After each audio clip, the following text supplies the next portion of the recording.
അടുത്ത ദിവസം പതിവ് പോലെ ഞാൻ എഴുന്നേറ്റു. കഴിഞ്ഞ രാത്രിയിൽ എനിക്ക് വേണ്ടത്ര ഉറക്കം കിട്ടിയില്ലായിരുന്നു. കോളേജിലേക്ക് പോകാൻ ഞാൻ എന്റെ ദിനചര്യകൾ പൂർത്തിയാക്കി. ആ ദിവസത്തെ ഓർമ്മകൾ എനിക്ക് അവ്യക്തമായിരുന്നു. കുളി കഴിഞ്ഞ ശേഷം ശരീരത്തിൽ ഒരുപാട് ഡിയോഡറന്റ് സ്പ്രേ ചെയ്യുന്നതും സാധാരണയിലും കൂടുതലായി കണ്ണാടിയിൽ എന്നെ തന്നെ നോക്കുന്നതും പോലുള്ള കാര്യങ്ങൾ എനിക്ക് ഓർമ്മയുണ്ടായിരുന്നു. ആ രാവിലെ എനിക്കൊരു വിചിത്രമായ തോന്നലുണ്ടായി. ഞാൻ സാധാരണ ചെയ്യാറില്ലാത്ത ഒരു കാര്യമായിരുന്നു റോഡരികിലെ ധബയിൽ നിന്ന് പ്രഭാത ഭക്ഷണം കഴിച്ചത്. എനിക്ക് വീട്ടിൽ നിന്നുള്ള ഭക്ഷണമായിരുന്നു ഇഷ്ടം. കൂടാതെ ഞാൻ സാധാരണ ചെയ്യാത്ത മറ്റു പല ചെറിയ കാര്യങ്ങളും ഞാൻ ചെയ്തു. കോളേജിലേക്ക് ബൈക്കിൽ പോകുമ്പോൾ തെരുവുകൾ ആളൊഴിഞ്ഞതായിരുന്നു. അന്ന് ഭാരത് ബന്ദ് രാജ്യവ്യാപകമായ പണിമുടക്കാണോ എന്ന് ഞാൻ സംശയിച്ചു. പക്ഷെ ഞാൻ അവിടെ നിർത്തിയില്ല. ഞാൻ നേരെ കോളേജിലേക്ക് ബൈക്ക് ഓടിച്ചുപോയി. കോളേജിലെത്തിയപ്പോൾ എന്റെ ഭാരത് ബന്ദിനെ കുറിച്ചുള്ള സംശയം കുറച്ചുകൂടി ശക്തമായി. കോളേജിൽ ആരും ഉണ്ടായിരുന്നില്ല. ലൈബ്രറി, കോളേജ് ക്യാൻറ്റീൻ, പാർക്കിംഗ് ലോട്ടുകൾ എല്ലാം ഒഴിഞ്ഞുകിടന്നു. സോംബികളില്ലാത്ത ഒരു അപ്പോകാലിപ്സ് കാണിക്കുന്ന ഹോളിവുഡ് സിനിമകളിലെ പോലെയായിരുന്നു അവിടുത്തെ അന്തരീക്ഷം. കോളേജിന് അവധിയായതിൽ ഞാൻ സന്തോഷിച്ചു. അന്നത്തെ ദിവസം വീട്ടിൽ പോയി വിശ്രമിക്കാമെന്ന് കരുതി. പക്ഷേ പണിമുടക്ക് കാരണം കോളേജ് അടച്ചതിനെക്കുറിച്ച് അറിയാതെ എന്നെപ്പോലെ ആരെങ്കിലും കോളേജിൽ വന്നിട്ടുണ്ടോ എന്ന് ഞാൻ ക്ലാസ് മുറികൾ പരിശോധിക്കാൻ തീരുമാനിച്ചു. അങ്ങനെ ഞാൻ കോളേജ് കെട്ടിടത്തിലേക്ക് കയറി. എല്ലാ ക്ലാസ് മുറികളും ഒഴിഞ്ഞുകിടക്കുന്നതായി ഞാൻ കണ്ടു. പിന്നെ ഞാൻ കെട്ടിടത്തിന്റെ 1-ാം നിലയിലുള്ള എന്റെ ക്ലാസ് മുറിയിലേക്ക് പോയി. ഞാൻ അവിടെ എത്തിയപ്പോൾ ഞാൻ കണ്ട കാഴ്ച എന്നെ അത്ഭുതപ്പെടുത്തി. നവ്യ അവിടെ ഇരുന്ന് ഒരു പുസ്തകം വായിക്കുകയായിരുന്നു. അവൾ പച്ച നിറമുള്ള ഒരു സെമി ട്രാൻസ്പെറന്റ് സാറ്റിൻ സാരിയും കറുത്ത ബ്ലൗസും ധരിച്ചിരുന്നു. അവൾ എന്തിനൊറ്റയ്ക്ക് ഇവിടെ ഇരിക്കുന്നുവെന്ന് ഞാൻ ആലോചിച്ചു. അവൾ കോളേജിലേക്ക് സാരി ധരിച്ചു വന്നത് എനിക്കൊരു വിചിത്രമായ തോന്നൽ നൽകി. ഞാൻ ക്ലാസ് മുറിയിലേക്ക് കയറിയപ്പോൾ അവൾ എന്നെ നോക്കാൻ പുസ്തകത്തിൽ നിന്ന് മുഖമുയർത്തി. എന്നെ കണ്ടപ്പോൾ അവൾ ഒരു സൗഹൃദപരമായ പുഞ്ചിരി നൽകി. ഒടുവിൽ അവളെ ഒറ്റയ്ക്ക് കാണാൻ ഒരു അവസരം കിട്ടിയതിൽ ഞാൻ സന്തോഷിച്ചു. അതിന് ദൈവത്തോട് എത്ര നന്ദി പറഞ്ഞാലും മതിയാവില്ലെന്ന് ഞാൻ കരുതി. അവളെ ആകർഷിക്കാൻ എനിക്കുള്ള മികച്ച അവസരമാണിതെന്ന് ഞാൻ ചിന്തിച്ചു. ഞാൻ അവളുടെ അടുത്തേക്ക് നടന്ന് കുറച്ച് അകലെയായി നിന്നു. ഞാൻ പുഞ്ചിരിച്ചുകൊണ്ട് അവളെ അഭിവാദ്യം ചെയ്തു. നിന്റെ പേര് ശരത്, അങ്ങനെയല്ലേ? എന്റെ പേര് ഉറപ്പില്ലാത്തതുപോലെ അവൾ ചോദിച്ചു. അവളോടുള്ള എന്റെ പ്രണയം കാരണം അവളും അവളുടെ കൂട്ടുകാരും പലതവണ ചിരിച്ച ഒരാൾക്ക് എന്റെ പേര് ഉറപ്പില്ലെന്ന് പറയുന്നത് വിശ്വസിക്കാൻ പ്രയാസമായിരുന്നു. ഞാൻ ബ്രെഡ് പിറ്റാണ്, ഞാൻ യാതൊരു ഭാവവുമില്ലാതെ പറഞ്ഞു. നീ ആഗ്രഹിക്കുന്നുണ്ടാവാം, അവൾ പരിഹസിച്ചു. ശരിക്കും നിനക്ക് എന്റെ പേര് അറിയില്ലായിരുന്നോ? ഞാൻ ചോദിച്ചു. എന്റെ ചോദ്യത്തിൽ അവൾ അല്പം അസ്വസ്ഥയായി. എന്തായാലും എന്ന് പുച്ഛത്തോടെ മറുപടി പറഞ്ഞു. അവൾ വീണ്ടും പുസ്തകം വായിക്കുന്നത് പോലെ നടിച്ചു. ഞാൻ തൊണ്ട ശുദ്ധീകരിക്കുന്ന ഒരു ശബ്ദമുണ്ടാക്കി, കൂടുതൽ നാടകീയമായ ഒന്ന്. അവളുടെ ശ്രദ്ധ തിരികെ ലഭിക്കാൻ വേണ്ടിയായിരുന്നു അത്. അവൾ എന്നെ കണ്ണുകൊണ്ട് നോക്കി, എന്നിട്ട് വീണ്ടും പുസ്തകത്തിലേക്ക് നോക്കി. അത് ഒരു നിമിഷത്തേക്കായിരുന്നു. മറ്റേതൊരു ദിവസമായിരുന്നെങ്കിൽ അവളുടെ ആംഗ്യത്തിന്റെ അർത്ഥം ഊഹിക്കാൻ ഞാൻ അതിനെക്കുറിച്ച് അമിതമായി ചിന്തിക്കുമായിരുന്നു. പക്ഷെ ഇത് മറ്റേതൊരു ദിവസമായിരുന്നില്ല.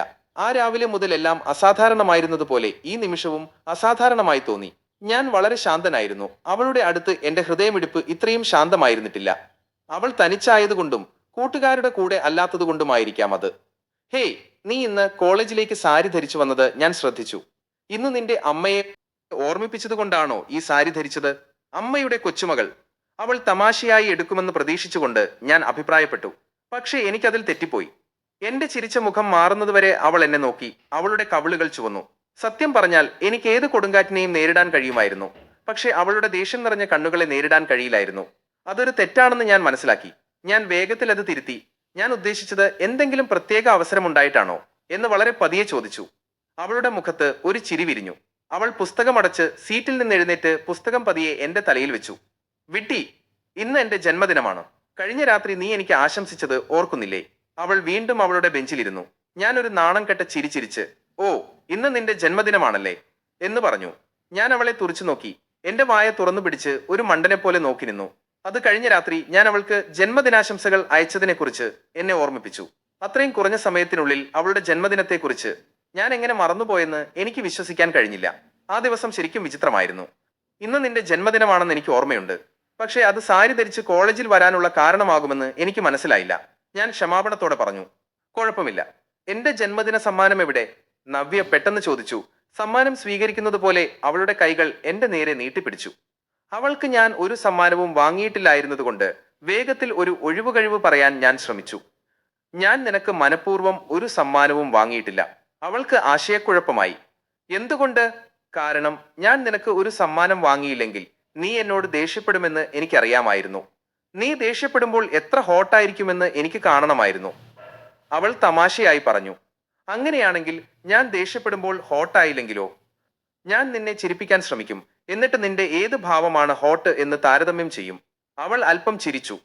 ശരി മിസ്റ്റർ, നീ എനിക്ക് ഒരു സമ്മാനവും വാങ്ങിയില്ലെന്ന് ഇപ്പോൾ സമ്മതിക്കുക.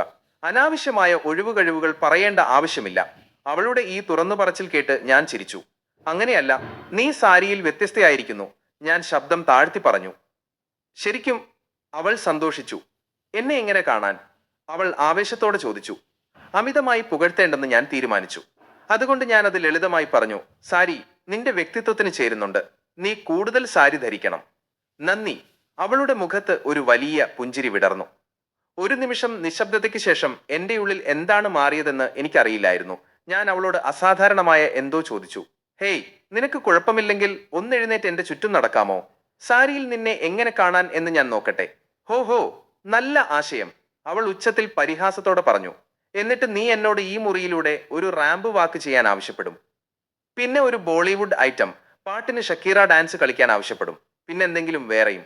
ഞാൻ നിന്നെ രസിപ്പിക്കാനാണല്ലോ ഇവിടെ വന്നിരിക്കുന്നത്, അങ്ങനെയല്ലേ? അവൾ കളിയാക്കിക്കൊണ്ട് പറഞ്ഞു. എങ്ങനെയാണ് നീ എന്നോട് അങ്ങനെ ഒരു കാര്യം ചോദിക്കാൻ ധൈര്യപ്പെട്ടത്? അവളുടെ പരിഹാസപരമായ വാക്കുകൾ എന്നെ ആശയക്കുഴപ്പത്തിലാക്കി. ഒരു നിമിഷം അവളുടെ വാക്കുകൾ എന്നെ ഒരു ബോളിവുഡ് ഐറ്റം പാട്ടിൽ അവൾ സെക്സി മൂവുകൾ ചെയ്യുന്നത് സങ്കല്പിക്കാൻ പ്രേരിപ്പിച്ചു. ആ കാഴ്ച എത്ര മനോഹരമായിരിക്കുമെന്ന് ഞാൻ ആലോചിച്ചു. എന്തുകൊണ്ടാണ് ഞാൻ അതിനെക്കുറിച്ച് ഇതിനു മുൻപ് ചിന്തിക്കാത്തത്? Hello mister. അവൾ വിരലുകൾ ഞൊട്ടിച്ചുകൊണ്ട് എന്റെ ചിന്തകളെ തടസ്സപ്പെടുത്തി. ഞാൻ യാഥാർത്ഥ്യത്തിലേക്ക് തിരികെ വന്നു. ഇന്ന് എന്റെ ജന്മദിനമാണ്, നിന്റേതല്ല, അവൾ ഉറപ്പിച്ചു പറഞ്ഞു. അതുകൊണ്ട് എന്നോട് നിനക്ക് വേണ്ടി എന്തെങ്കിലും ചെയ്യാൻ ആവശ്യപ്പെടുന്നതിന് പകരം എന്നെ രസിപ്പിക്കാൻ നിനക്ക് എന്ത് ചെയ്യാനാകുമെന്ന് പറയുക. എനിക്ക് ബോറടിക്കുന്നു. ഞാൻ ഒരുപാട് ദീർഘശ്വാസം എടുത്ത് പറഞ്ഞു.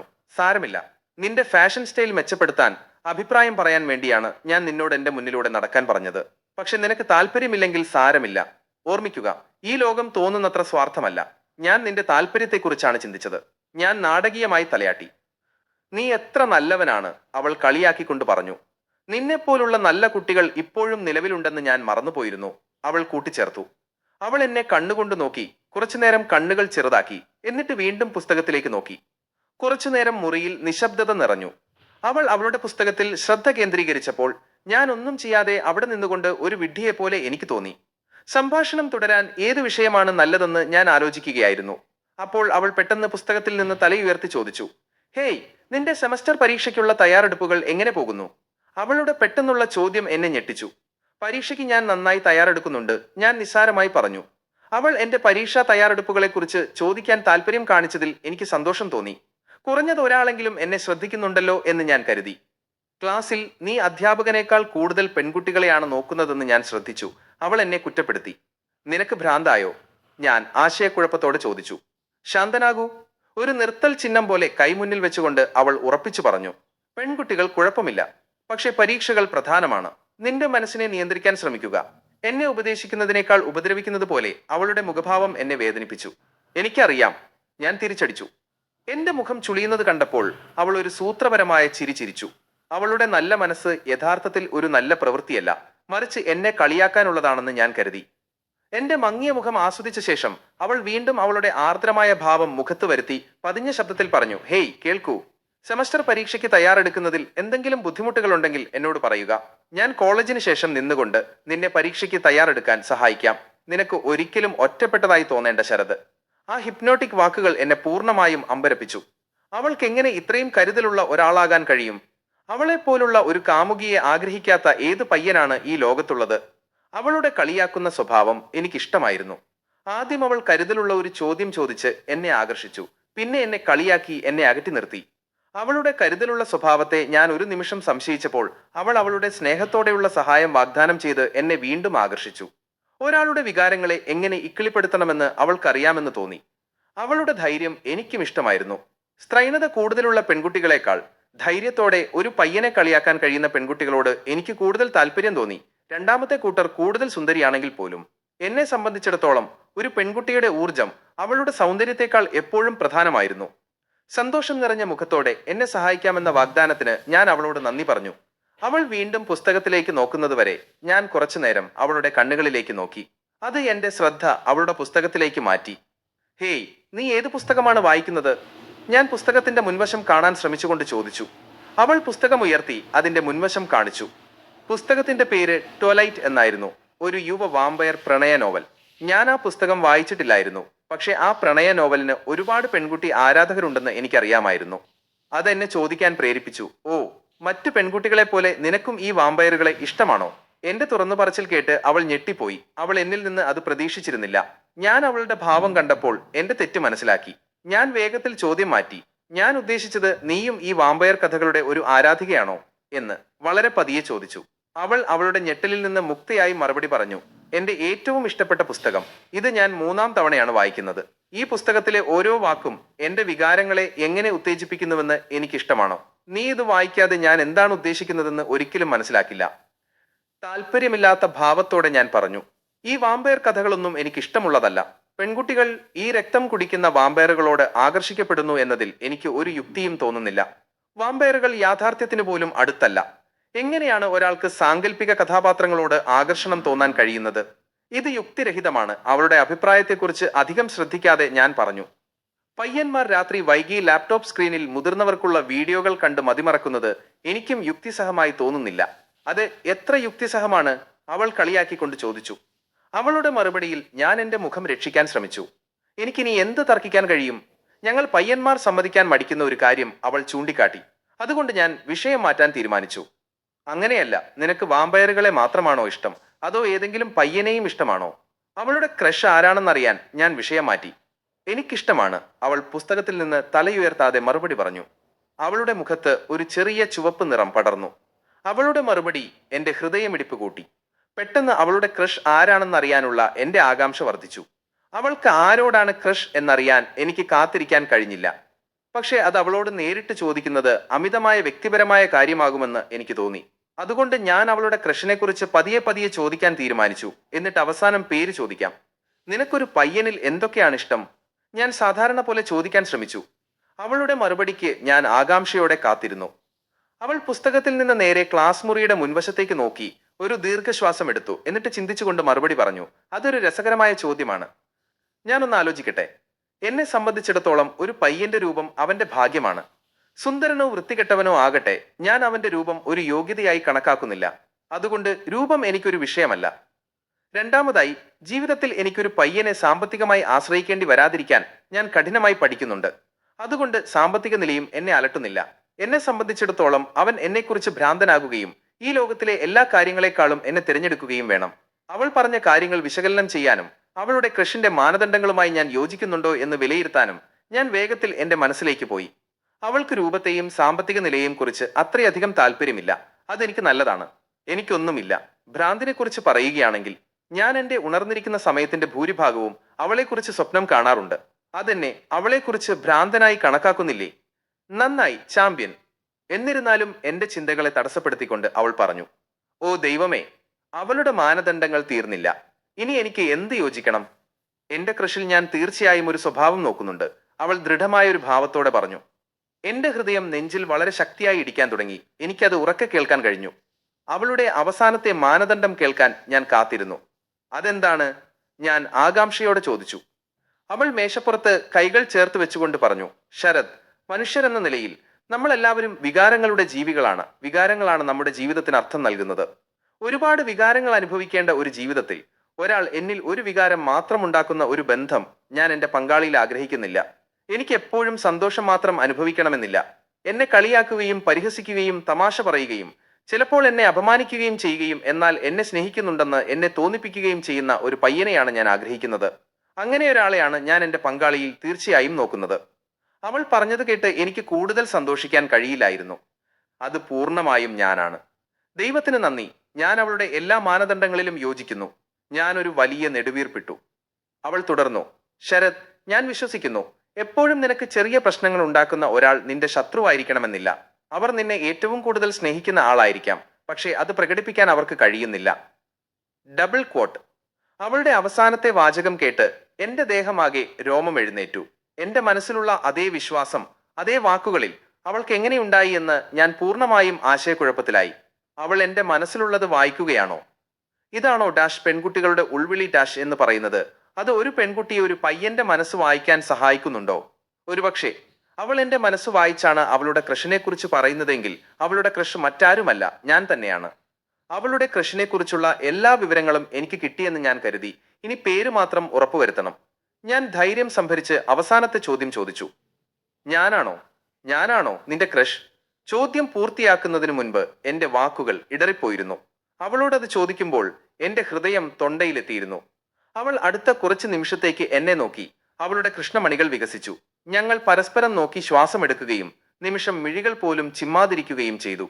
ഞാൻ അവളുടെ മറുപടിക്കായി കാത്തിരിക്കുകയായിരുന്നു. പക്ഷേ അവൾ മറുപടി പറയാൻ ഒരുപാട് സമയമെടുത്തു. കൂടാതെ ആ നിമിഷത്തിലെ നിശബ്ദത ചെകിടടപ്പിക്കുന്നതായി തോന്നി. അത് ആ നിമിഷത്തെ സഹിക്കാൻ കഴിയാത്തതാക്കി.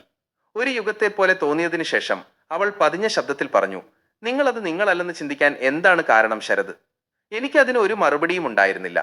ഞാൻ ഭ്രാന്തമായി സ്നേഹിച്ച പെൺകുട്ടിക്ക് എന്നോടും അതേ ഭ്രാന്തായിരുന്നു. ഇത്രയും കാലം എനിക്ക് അവളോടുള്ള അവളുടെ ഇഷ്ടം മനസ്സിലാക്കാൻ കഴിഞ്ഞില്ല. എന്റെ ഇഷ്ടം ഞാൻ ഒളിപ്പിച്ചു വെച്ചു. എന്തുകൊണ്ടാണ് ഞാൻ അത് പ്രകടിപ്പിക്കാൻ ധൈര്യപ്പെടാതിരുന്നത്? എന്തുകൊണ്ടാണ് ഞാൻ എന്റെ വികാരങ്ങൾ അവളിൽ നിന്ന് മറച്ചുവെച്ചത്? എന്റെ നെഞ്ചിൽ ഒരു വേദന എനിക്ക് അനുഭവപ്പെട്ടു. എന്താ നീ ഉത്തരം പറയാത്തത് ശരത്? ഞാൻ നിന്റെ മറുപടിക്കായി കാത്തിരിക്കുകയാണ്, അവൾ അപേക്ഷിച്ചു. കോളേജിലെ ആദ്യ വർഷം മുതൽ നിനക്കെന്നോട് ശക്തമായ വികാരങ്ങൾ ഉണ്ടെന്ന് എനിക്കറിയാമായിരുന്നു. നിനക്കെന്നെ ഒരുപാട് ഇഷ്ടമാണെന്നും എനിക്കറിയാം. സത്യം പറഞ്ഞാൽ ഒരു ദിവസം നീ എന്നോട് വന്ന് നിന്റെ ഇഷ്ടം ഏറ്റുപറയുമെന്ന് ഞാൻ പ്രതീക്ഷിച്ചിരുന്നു. പക്ഷെ നീ അത് ഒരിക്കലും ചെയ്തില്ല. എന്തുകൊണ്ടാണ് നീ നിന്റെ വികാരങ്ങൾ എന്നോട് ഒരിക്കലും പ്രകടിപ്പിക്കാതിരുന്നത്? എനിക്ക് വിഷമമുണ്ട് നവ്യ. എല്ലാ ദിവസവും എന്റെ വികാരങ്ങളെക്കുറിച്ച് നിന്നോട് പറയാൻ ഞാൻ പദ്ധതിയിടുമായിരുന്നു. പക്ഷേ ഞാൻ നിന്നെയും നിന്റെ കൂട്ടുകാരെയും ഒരുമിച്ച് കാണുമായിരുന്നു. ഒരു കൂട്ടം പെൺകുട്ടികളുടെ മുന്നിൽ വെച്ച് എനിക്ക് ധൈര്യം കുറയുന്ന ഒരുതരം അരക്ഷിതാവസ്ഥ എനിക്കുണ്ട്. നിന്നോട് എന്റെ വികാരങ്ങൾ പ്രകടിപ്പിക്കാൻ ഞാൻ പലതവണ ശ്രമിച്ചു. പക്ഷേ എനിക്കൊരിക്കലും കഴിഞ്ഞില്ല. ഞാൻ ക്ഷമാപണത്തോടെ പറഞ്ഞു. അങ്ങനെയെങ്കിൽ ഇപ്പോൾ എന്താണ് നിന്നെ തടസ്സപ്പെടുത്തുന്നത്? നീ അതിപ്പോൾ ഏറ്റുപറയാൻ പോകുകയാണോ? അതോ ഇത്തവണയും നിനക്ക് ഒരു ഒഴിവുകഴിവുണ്ടോ? അവൾ ദേഷ്യത്തോടെ ചോദിച്ചു. അതെ നവ്യ, ഞാൻ നിന്നെ സ്നേഹിക്കുന്നു. ഞാൻ നിന്നെ ഒരുപാട് സ്നേഹിക്കുന്നു, ഞാൻ വിഷമത്തോടെ പറഞ്ഞു. എനിക്ക് സഹാനുഭൂതിയോടെ അവൾ 2 തവണ തലയാട്ടി. ഞാനിപ്പോഴും അവൾ ഇരുന്ന ബെഞ്ചിൽ നിന്ന് കുറച്ചകലെയായി നിൽക്കുകയായിരുന്നു. മുറിയിൽ വീണ്ടും നിശബ്ദത നിറഞ്ഞു. ഞങ്ങൾ പരസ്പരം നോക്കി സ്വയം നിയന്ത്രിച്ചു. നിശബ്ദത ഞങ്ങൾ ഇരുവർക്കും അസ്വാഭാവികമായി തോന്നി. സംഭാഷണം തുടർന്നുകൊണ്ട് അത് മാറ്റാമെന്ന് ഞാൻ കരുതി. പക്ഷേ എന്റെ മനസ്സിലൊന്നും വന്നില്ല. ഒരു നിമിഷത്തിന് ശേഷം അവൾ പറഞ്ഞു, അപ്പോൾ നീ എന്നെ ചുംബിക്കാൻ പോകുകയാണോ? അതോ ഒരു വിഡ്ഢിയെപ്പോലെ എന്നെ നോക്കി എന്നെ അസ്വസ്ഥനാക്കി നിർത്താൻ പോകുകയാണോ? ഞാൻ ചെയ്യാം, ഞാൻ പരിഭ്രാന്തനായി പതിയെ പറഞ്ഞു. ഞാൻ ഒരു നിമിഷം ആലോചിച്ചു. എന്നിട്ട് മടിയോടെ ചോദിച്ചു, നിന്റെ കവിളിലാണോ അതോ ചുണ്ടുകളിലാണോ?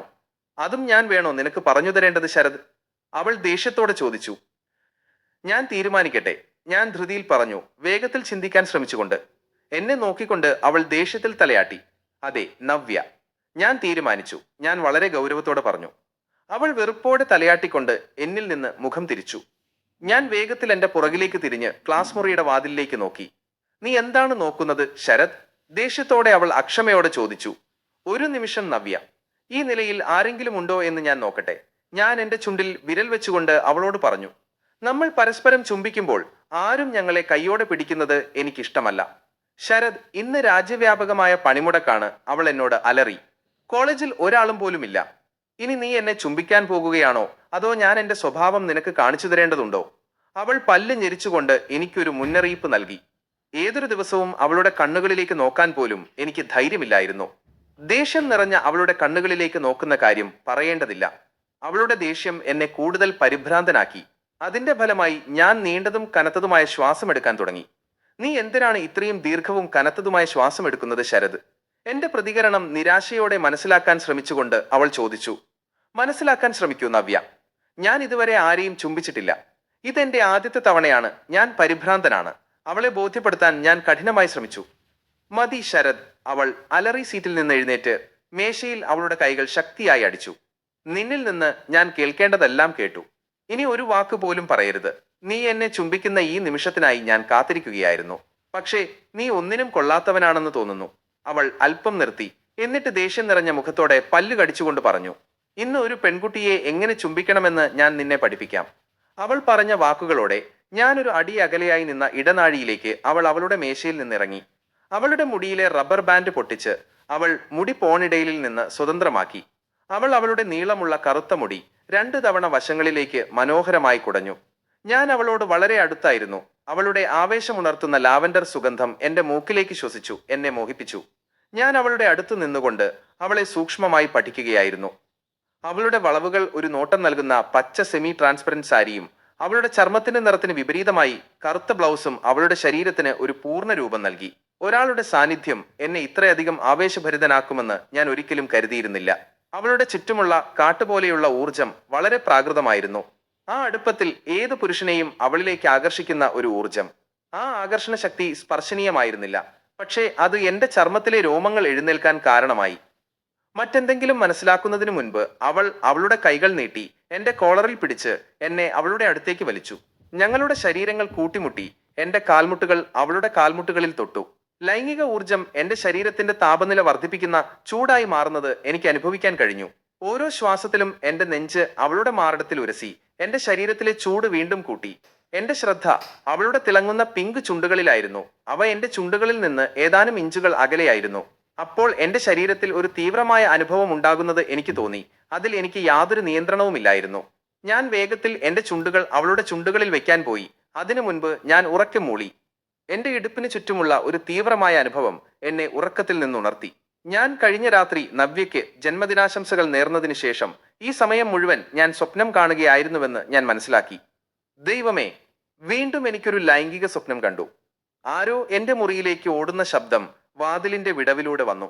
എന്റെ അമ്മ വാതിലിൽ കുറച്ചു തവണ ശക്തിയായി മുട്ടുന്നതിന് മുൻപ് അവർ ആശങ്കയോടെ ചോദിച്ചു, ശരത്, നീ വീണ്ടും ഒരു ദുസ്വപ്നം കണ്ടോ? നിന്റെ നിലവിളി ഞാൻ കേട്ടു. അതെ അമ്മ, ഭൂതങ്ങൾ എന്റെ സ്വപ്നത്തിൽ എന്നെ ആക്രമിക്കുകയായിരുന്നു. ഞാൻ കള്ളം പറഞ്ഞു. ഞാൻ നിന്നോട് എത്ര തവണ പറഞ്ഞു ഒരു കറുത്ത നൂലരയിൽ കെട്ടാൻ? അങ്ങനെയാണെങ്കിൽ ഭൂതങ്ങൾ സ്വപ്നത്തിൽ നിന്റെ അടുത്ത് വരില്ലായിരുന്നു. നീ എപ്പോഴെങ്കിലും ഞാൻ പറയുന്നത് കേൾക്കാറുണ്ടോ? എന്റെ അമ്മ എനിക്ക് അവരുടെ ദുർമന്ത്രവാദ ഉപദേശങ്ങൾ നൽകാനുള്ള ഒരു അവസരവും പാഴാക്കിയില്ല. ശരി അമ്മ, ഞാൻ ഇന്ന് അത് ധരിക്കാം. അവൾ എന്നെ ഒറ്റക്ക് വിടാൻ വേണ്ടി ഞാൻ പറഞ്ഞു. പക്ഷെ അവൾ പോയില്ല. ഇപ്പോൾ വാതിൽ തുറക്ക്. ഞാൻ കുറച്ചുനേരം നിന്റെ അടുത്തിരുന്നാൽ നിനക്ക് വീണ്ടും സുഖം തോന്നും. തന്റെ മകൻ കണ്ടത് എന്ത് സ്വപ്നമാണെന്നറിയാതെ അവൾ നിഷ്കളങ്കമായി പറഞ്ഞു. അമ്മ, എനിക്ക് ഇപ്പോഴും ഉറക്കം വരുന്നുണ്ട്. രാവിലെ കോളേജിൽ പോകേണ്ടതുകൊണ്ട് എനിക്ക് വീണ്ടും ഉറങ്ങേണ്ടതുണ്ട്. ഞാൻ ഉറക്കം നടിച്ചുകൊണ്ട് പറഞ്ഞു. നീ വലതുവശം ചരിഞ്ഞു കിടന്നോളൂ. അവൾ എന്നെ ഒറ്റക്ക് വിടുന്നതിന് മുൻപ് ഒരു അന്ധവിശ്വാസപരമായ ഉപദേശം കൂടി നൽകി. ഞാൻ ഒരു നെടുവീർപ്പിട്ടു. പതിയെ ഞാൻ കട്ടിലിൽ എഴുന്നേറ്റിരുന്ന് ആ സ്വപ്നത്തെക്കുറിച്ച് ചിന്തിച്ചു. ഒടുവിൽ ആ ദിവസം എനിക്ക് എന്തുകൊണ്ടാണ് അവ്യക്തവും വിചിത്രവുമായി തോന്നിയതെന്ന് ഞാൻ മനസ്സിലാക്കി. കാരണം അതൊരു സ്വപ്നമായിരുന്നു. എന്റെ മനസ്സിലുണ്ടായിരുന്ന അതേ വാചകം നവ്യ എങ്ങനെ ഉദ്ധരിച്ചുവെന്നും എനിക്ക് മനസ്സിലാക്കാൻ കഴിഞ്ഞു. എന്തായാലും ആ വാചകം എന്റെ ഉപബോധ മനസ്സിൽ നിന്ന് എടുക്കപ്പെട്ടതായിരുന്നു. ആ ചിന്ത എന്നെ എന്റെ കൈകൾക്ക് പിന്നിൽ വായ വെച്ച് ഒരു മങ്ങിയ ചിരി ചിരിപ്പിച്ചു. വശത്തെ ചുവരിൽ തൂങ്ങിക്കിടക്കുന്ന വാച്ച് നോക്കിയപ്പോൾ സമയം രാവിലെ പുലർച്ചെ 5 മണിയാകാൻ 10 മിനിറ്റ് ആണെന്ന് ഞാൻ ശ്രദ്ധിച്ചു. ഞാൻ ആ സ്വപ്നം അതിരാവിലെ കണ്ടതാണ്. അത് ശരിക്കും നടക്കുമോ? ഞാൻ ആലോചിച്ചു. പ്രഭാത ഭക്ഷണത്തിനിടയിൽ ഞാൻ ഒരാഴ്ച മുൻപ് കണ്ട സ്വപ്നത്തെക്കുറിച്ച് ചിന്തിച്ചു. ആ സ്വപ്നത്തിൽ നവ്യ ഒരു ഹോട്ട് സബ്സ്റ്റിറ്റ്യൂട്ട് ടീച്ചറായി സാരിയും ലോ കട്ട് ബാക്ക് ബ്ലൗസും ധരിച്ചു വരും. ഒരു വൃദ്ധനായ വിരസമായ പ്രൊഫസറിന് പകരം അവൾ വന്നതിൽ ഞങ്ങൾക്ക് എല്ലാവർക്കും ഞങ്ങളുടെ ഭാഗ്യത്തെ വിശ്വസിക്കാൻ കഴിഞ്ഞില്ല. ഒരു മുഴുവൻ ക്ലാസ്സും അവളോട് ആകർഷിക്കപ്പെട്ടതിന് ശേഷം അവൾ എന്നെ ചൂണ്ടി ആജ്ഞാപിക്കും. ഹേയ് നീ, ഈ അറ്റൻഡൻസ് ഷീറ്റുകളും ഫയലുകളും എന്റെ പ്രൈവറ്റ് ക്യാബിനിലേക്ക് കൊണ്ടുവരൂ. ഇപ്പോൾ തന്നെ. കൂട്ടുകാർ അത്ഭുതപ്പെടും. എന്തുകൊണ്ടാണ് ഈ ഹോട്ട് ടീച്ചർ നമ്മളെ വിട്ട് ഈ തോൽവിയെ തെരഞ്ഞെടുത്തത്? പെൺകുട്ടികൾ എനിക്കൊരു കുസൃതി നിറഞ്ഞ ചിരി നൽകും. ഞാൻ പയ്യന്മാരുടെ മുന്നിൽ ഷോ ഓഫ് ചെയ്യാൻ എന്റെ കോളർ ഉയർത്തി ടീച്ചറെ പിന്തുടർന്ന് അവളുടെ ക്യാബിനിലേക്ക് പോകും. ഞാൻ അവളുടെ പ്രൈവറ്റ് ക്യാബിനിലെത്തിയ ഉടൻ അവൾ അവളുടെ ചൂണ്ടുവിരൽ കൊണ്ട് ആംഗ്യം കാണിച്ച് ആജ്ഞാപിക്കും. വാതിലടച്ച് വേഗം ഇവിടെ വരൂ. അതിനുശേഷം ആ സ്വപ്നം എങ്ങനെ അവസാനിച്ചുവെന്ന് നമ്മൾ സംസാരിക്കാതിരിക്കാം. എല്ലാ സ്വപ്നങ്ങളിലും ഒരു പൊതുവായ കാര്യം, അവൾ എപ്പോഴും സാരിയും ബ്ലൗസും ധരിച്ചു വരുമായിരുന്നു. കൂടാതെ ഭരണം നടത്തുന്ന ഒരാളുമായിരുന്നു. എന്റെ പങ്ക് ദുരുപയോഗം ചെയ്യപ്പെടാനുള്ളതായിരുന്നു. ഞാൻ ചിരിച്ചുകൊണ്ടിരുന്നപ്പോൾ ഒരു ചിന്തയിൽ എന്റെ ശരീരം മരവിച്ചു. ഹേയ് നിൽക്ക്. ഓ കോളേജ്, ഇന്ന് നമ്മുടെ ഇന്റേണൽ പരീക്ഷയാണ്. പരീക്ഷയുടെ സമയം സാധാരണ സമയത്തേക്കാൾ 30 മിനിറ്റ് മുൻപാണ്. എനിക്ക് വൈകുന്നു. ഞാൻ എന്റെ കോളേജ് ബാഗ് എടുത്ത് കോളേജിലേക്ക് ഓരൂട്ടി.